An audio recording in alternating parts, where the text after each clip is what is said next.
¿Qué tal amigos del Ciudadano? Iniciamos este nuevo año con noticias importantes y positivas y hemos querido dedicar este primer programa, la primera entrevista para el Ciudadano TV, justamente hablando de temas de tecnología, innovación y nuevas propuestas y proyectos que tiene el país, que tiene la Revolución Ciudadana. Es por ello que hemos invitado a René Ramírez, él es secretario nacional de Ciencia, Tecnología e Innovación. Aquí estamos con él para dialogar justamente en su secretaría sobre estos nuevos proyectos y uno particular, el proyecto Arca de Noé, que ha presentado importantes beneficios para el país. Bienvenido al Ciudadano y feliz 2014. Gracias por la invitación. Realmente en esta secretaría nosotros estamos empeñados en hacer e impulsar la transformación del país. Y este año justamente lo que nosotros hemos declarado es el año de la ciencia, la tecnología y la innovación. El 2014. El 2014, efectivamente. Durante los últimos prácticamente 3 años nos hemos dedicado muy fuerte a la agenda de la educación superior, a la agenda universitaria, que es la base para poder avanzar hacia los temas y ha dado resultados importantes, ¿no? Y cualitativos. Ya se notan los resultados, se pudo ver las evaluaciones que hizo el propio CEACES del sistema mejorado en su conjunto. Tenemos más profesores a tiempo completo, más profesores de cuarto nivel con maestría, con doctorado, etcétera. Entonces el sistema está mejorando y eso es una buena noticia. Y era esta condición sine qua non para poder avanzar en la agenda de ciencia y tecnología. No puede haber una agenda de ciencia y tecnología si es que no tenemos universidades que estén haciendo esa transformación. Y por eso realmente en este tema sí es un tema secuencial. Y en ese sentido nosotros este año vamos a dar prioridad a la agenda de ciencia, tecnología y de innovación. Tenemos clara conciencia que cuando nosotros señalamos de pasar de un país primario exportador o de recursos finitos hacia una economía de los recursos infinitos, lo que estamos señalando es principalmente una inversión muy fuerte en temas de conocimiento, en investigación, en desarrollo, en innovación.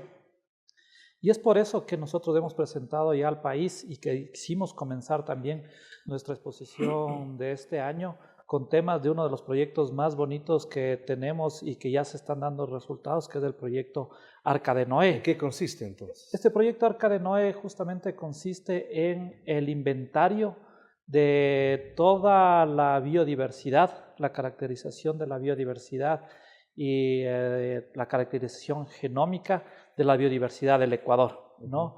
Y esto vale la pena señalar, es muy importante. Siempre hemos señalado que el principal recurso que tenemos nosotros es la biodiversidad, mucho más allá y la principal ventaja comparativa que tenemos, pero no ha servido de mucho esa biodiversidad en términos de beneficio para su población, porque no hemos conocido, no sabemos qué tenemos. No teníamos un real inventario de lo que tenemos. No tenemos. ¿Cuánto tiempo les tomó hacer esto para tener algunos resultados ya? Bueno, esto está en proceso, pero ya lo primero que hicimos es desde el 2010 hacer un proyecto piloto en la zona de los Andes del Ecuador, que es la zona como una de las zonas con mayor endemismo de las especies. Y con esta metodología vamos a replicar esto a nivel nacional. Entonces ya empezamos en esta primera etapa. Vale la pena señalar, ya tenemos buenas noticias para el mundo científico. Se han descubierto 35 nuevas especies para la ciencia, que no es menor porque apenas estamos empezando. Y también ubicadas en los Andes. 30 ubicadas en los Andes y 5 ubicados, en este caso, en la Amazonía, principalmente en la zona del Parque Nacional Yasuní. ¿Y esto qué Yasuní significa como aporte científico para el país? Bueno, o sea, no solo para el país, sino para el mundo, para la ciencia. Son especies que la ciencia a nivel mundial no sabían que existía, ¿no? Y en este momento justamente se están descubriendo que existen estas nuevas variedades, estas nuevas especies en el Ecuador. Pero esto tiene que estar ligado. Cuando nosotros hablamos de biodiversidad, lo que estamos hablando es principalmente de tema de que la biodiversidad tiene información, ¿no? No es únicamente proteger y conservar la biodiversidad, que eso es muy importante, sino desde el punto de vista científico es saber cuál es la información que está detrás de esa biodiversidad, para con esa información poder articular investigación que sirva al final de cuentas para hacer nuevas innovaciones en términos económico-productivas. Entonces este sistema centralizado en donde van a entregar toda la información, a depositar toda la información, ¿tendrá acceso restringido, tendrá acceso para quienes están estudiando estas nuevas especies? No, la política es una política abierta, que esta información, que es la información de base, que es la información de las ciencias fundamentales, puedan acceder todos los científicos, ¿no? Pero el punto es después, ¿qué se hace con esta información? Y esta información, en el caso de que nosotros busquemos avanzar hacia temas de innovación, obviamente eso va a ser beneficioso para el país. Voy a poner un ejemplo de lo que pasaba en el Ecuador, quizás con un ejemplo que ha sido nombrado, pero que ilustra bien cuál era el problema que teníamos. Nosotros tenemos una amplia biodiversidad, no sabemos qué tenemos. Aquí se produjo, no aquí, sino en Estados Unidos, una sustancia que es la epibatidina, que es un analgésico muy potente que en este momento lo maneja también desde el punto de vista de seguridad Estados Unidos. ¿Por qué? Porque en la piel de la rana existía justamente una sustancia bastante potente como en términos analgésicos. No obstante, dado que nosotros no hacíamos ciencia, no hacíamos investigación, no hacíamos nada, se llevaron unas ranas, esto se llama biopiratería, en este caso Estados Unidos, y a partir de estas ranas sacaron esta sustancia. ¿Y cuál fue el beneficio para el país? Cero. ¿No? Entonces eso nosotros no podemos permitir, la biopiratería. El beneficio era para otros países y no para el Ecuador. El beneficio era para otros países y no para el Ecuador. Ahorita se está articulando en una investigación conjunta el tema de que de un hongo se logra conseguir la sustancia para disolver el plástico. Eso ya es de una innovación y eso va a tener una rentabilidad después económica. Pero si es que nosotros no tenemos esa base fundamental de saber cuál es esa información que se tiene, en este caso a través de este proyecto, de cuáles son la caracterización genómica de esa biodiversidad, no podemos dar el paso siguiente. ¿Cuándo terminará este proceso de recolección de información, de inventario que se está llevando a cabo? Bueno, en el 2014 nosotros tenemos planificado que se hagan los 10 parques nacionales con mayor biodiversidad en el Ecuador, ¿no? Vamos a empezar con esto. El 2014 ya está la mayor cantidad de especies, tanto endémicas como la mayor riqueza de la biodiversidad. Hemos localizado, quisiéramos avanzar más rápido, pero aquí existe un problema de que no se cuentan con los recursos humanos necesarios porque la oferta de la universidad no necesariamente ha sido pertinente para poder tener lo que necesita el país. Entonces se necesita especialistas en qué? Se necesita especialistas, biólogos, principalmente tecnólogos en biología, biotecnólogos. En este caso se necesita muchos químicos. ¿Por qué? Porque obviamente el análisis de la parte genómica también tiene que venir con el análisis químico de las diferentes especies. Entonces esta es una deuda también de la Universidad Ecuatoriana que, pese a haber formado especialistas en estas áreas, no están en condiciones de enfrentar una circunstancia de estas. Y más que nada lo que han formado de una manera en pocas cantidades, dado la necesidad dado la ventaja comparativa que tenemos con respecto a la biodiversidad. Y es cuando nosotros señalamos que la oferta universitaria no necesariamente ha sido pertinente a las necesidades del país y a las potencialidades del país. Claramente aquí una de las potencialidades es la biodiversidad. Y en ese marco deberíamos tener muchas mayores instituciones, universidades, facultades, inversión de las universidades en estas áreas. ¿Cómo se va a solucionar por el momento esta situación? Bueno, por el momento nosotros estamos utilizando vamos a utilizar a tope toda la oferta que se tiene en el sistema de educación superior, pero también haremos convocatorias abiertas internacionales para poder hacer esta investigación y obviamente también vamos a crear el Instituto de la Biodiversidad que el Estado ecuatoriano no tenía, y ahí se ve también la miopía que teníamos nosotros como país. O sea, ¿eso irá a Yachay? Esto estará articulado en 3 lugares, en Iquiam, obviamente en la Amazonía. También tendremos un Instituto de la Biodiversidad en la zona costera para estudiar la biodiversidad marina, y en Yachay se hará lo que se terminará haciendo la parte de la ingeniería de la biodiversidad, o sea, el uso ya pragmático de la biodiversidad. Pero vale la pena señalar también que dentro de esta agenda es importante señalar que nosotros tenemos que cambiar el marco regulatorio del país. Este momento, y por eso una de las agendas más importantes de este gobierno, de este año y de la Secretaría, va a ser el Código Orgánico de Economía Social del Conocimiento.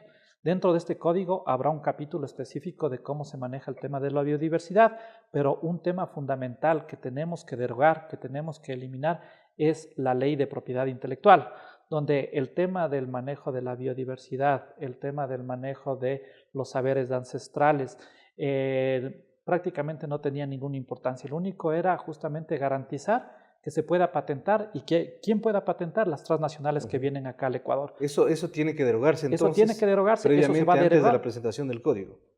No, se va a derogar con el código. Ya, okay. Dentro del Código de Economía Social del Conocimiento habrá un título específico, un capítulo específico que sea sobre la nueva ley de propiedad intelectual que tenemos que Sin tener. duda eso será también otro conflicto mediático con ciertas transnacionales y empresas dedicadas a esto. Bueno, o sea, acá nosotros tenemos una potencia enorme. La mayoría de medicamentos, su base es la biodiversidad, ¿no? Entonces, por ejemplo, transnacionales probablemente se opongan a este tipo de ley, ¿no? O sectores que han estado acostumbrados más al tema de la importación justamente de este tipo de medicamentos, cuando nosotros tenemos todo para hacerlo aquí. Y la pregunta cabe aquí, ¿por qué antes no se hizo esto? ¿Por qué el Estado ecuatoriano no se preocupó de aprovechar sus recursos, beneficiarse de ellos y tener una imagen incluso importante en el mundo? Es por la economía política que existía en el país, ¿no? Aquí claramente la economía del Ecuador en términos de las relaciones de fuerza ha sido una economía ligado al rentismo, primario exportadora y secundario importadora, que son los que realmente han acumulado la mayor riqueza en el país y no han incentivado, porque no les da rentables económicamente, justamente una economía que base su filosofía en la producción nacional, en la investigación, en el desarrollo, porque eso implica realmente, por ejemplo, dejar de importar medicamentos, cuando realmente podemos producir acá. O por qué no, inclusive, innovar nuevos medicamentos o innovar nuevas sustancias o nuevos productos que pueden salir aparte de la investigación de la biodiversidad. Por ejemplo, biomateriales, ¿no? Por ejemplo, todo el tema de productos agroecológicos, productos que, como digo, esta sustancia que disuelve a través del hongo el plástico. Esto,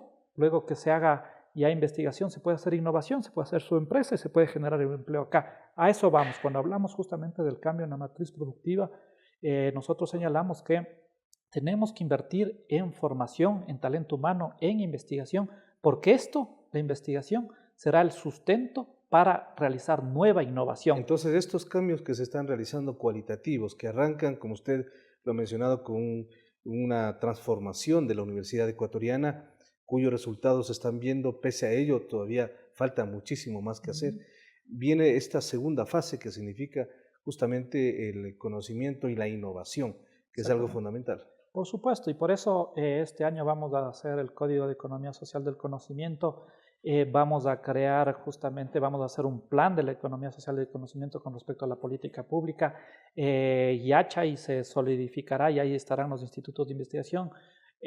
Seguiremos con la política de inversión. ¿Cuándo inicia Yachay a propósito? Yachay inicia en este marzo, ya la nivelación de los principales, de los estudiantes que ya están matriculados dentro de la nivelación, que son alrededor de 200 nuevos estudiantes. Ahí en Yachay se construirá justamente los primeros institutos de investigación. Si es que nosotros tenemos el talento humano y no tenemos la infraestructura, no sirve de nada. Entonces hay que hacer paralelamente. O al revés. O al revés, que es peor. Se puede tener la infraestructura y que no se tiene el talento humano.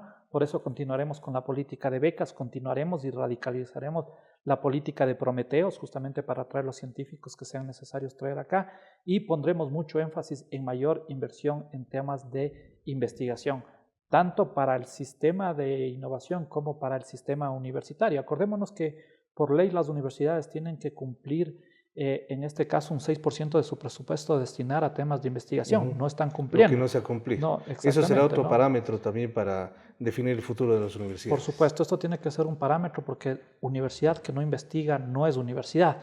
Y tendremos que también generar en el Código Orgánico de Economía Social del Conocimiento el sistema de innovación, donde también demos incentivos para que el sector privado invierta. Este momento el sector privado apenas está invirtiendo un 0.38% de sus ventas y con eso el país no va a ningún lado. No solamente el esfuerzo debe ser público, sino también privado, ir de la mano. Tiene que ser público, privado y universitario. Y los tres apuntando hacia objetivos comunes en términos del cambio en la matriz productiva. ¿No? Finalmente, en este tema, o más bien en otro tema, se está hablando de que los becarios que están, que son más de 5.000 o 6.000 alrededor del mundo, se convertirán también en promotores turísticos. ¿A qué se debe esta innovación? Bueno, cuando nosotros proponíamos el Plan Nacional de Desarrollo, nosotros decíamos que tenemos dos aristas que son fundamentales para la transformación del aparato productivo, ¿no? Uno es el tema del conocimiento, ¿no? Y otro tema es la potencia turística, ¿no? Entonces, justamente en un trabajo conjunto con el Ministerio de Turismo, vimos la posibilidad de que nuestros becarios se conviertan no solo en embajadores académicos, en embajadores del país, sino también en promotores del Ecuador. Y en ese sentido, tenemos en este momento alrededor de 7.000 becarios estudiando en las mejores universidades del mundo y alrededor de 1.200 en el programa GoTeacher, justamente para que se capaciten en la formación del idioma en el inglés, que pueden convertirse en los promotores del país a través de este programa que lanzamos Vive Ecuador.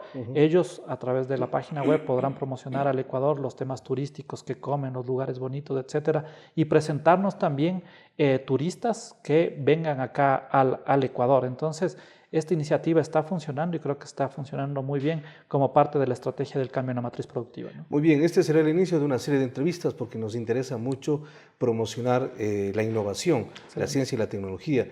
Y sin duda el ciudadano es un factor fundamental para esta promoción. Muchas gracias por este tiempo y seguiremos más adelante comentando estos importantes temas. Muy amable, muchas gracias. Muchas gracias. Hemos conversado con René Ramírez, secretario nacional de Educación Superior, Ciencia, Tecnología e Innovación, sobre estos temas, sobre todo este tema que es innovador, el Arca de Noé, que tiene que ver justamente con este inventario que necesita el Ecuador de la biodiversidad, tan fundamental para su presente y también para su futuro. Vamos a hacer una pausa en este momento y regresaremos con más información aquí en El Ciudadano TV.